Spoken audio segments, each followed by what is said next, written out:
the UN Refugee Agency launched an inaugural Diwali campaign on 18th October to support 5,000 vulnerable displaced families and their host communities. The UNHCR Diwali campaign, themed Share Your Light, brings together Kenya's private sectors, including companies, foundations, individuals, celebrities, influencers, and media personalities to help raise funds to provide solar lamps to families living in darkness.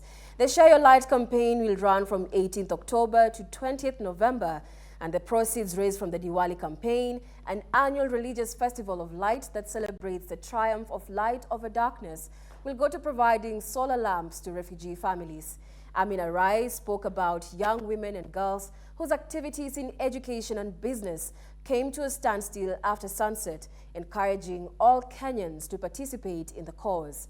Globally, over 110 million people are forcibly displaced, with Kenya hosting more than 650,000. For millions of these families forced to flee, the challenge of living in darkness is a daily reality. The UNHCR Diwali campaign, dubbed Share Your Light, will bring together private sector, including companies, foundations, individuals, among others.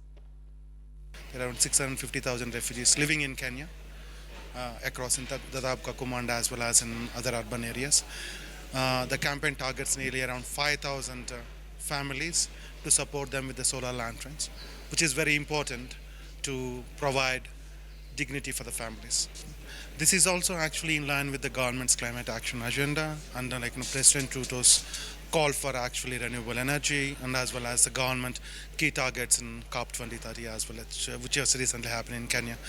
Particularly both in Kakuma and Dadaab, the families don't have the electricity. They are not connected still to the national grid, but they are partially connected.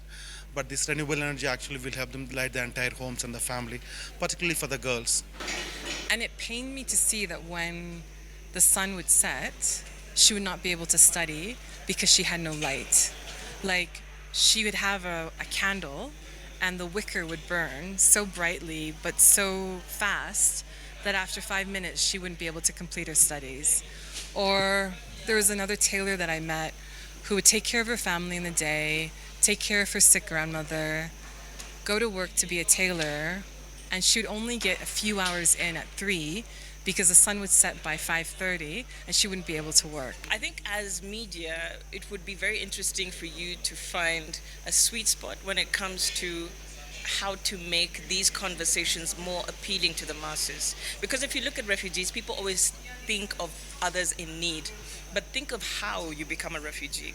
If you look at the war in Sudan, let's say recently, or if you look at all this flooding that's happening, all of a sudden you have 2,000 families without a home and they had nothing to do with it. So most of these displaced persons get there not from their own will. So if the media can highlight that this can happen to anybody, that would be really good. So my appeal to Kenyans is to please participate by donating. And, you know, I understand that it's hard economic times at the moment, but please make a difference in somebody's life by donating what you can afford. A little bit goes a long, long way. And, you know, when you see the videos, when you see the campaign, share it far and wide, because you don't know who can see it and participate in this campaign as well. The donation is via M-Pesa, and that M-Pesa number, it does come up on the UNHCR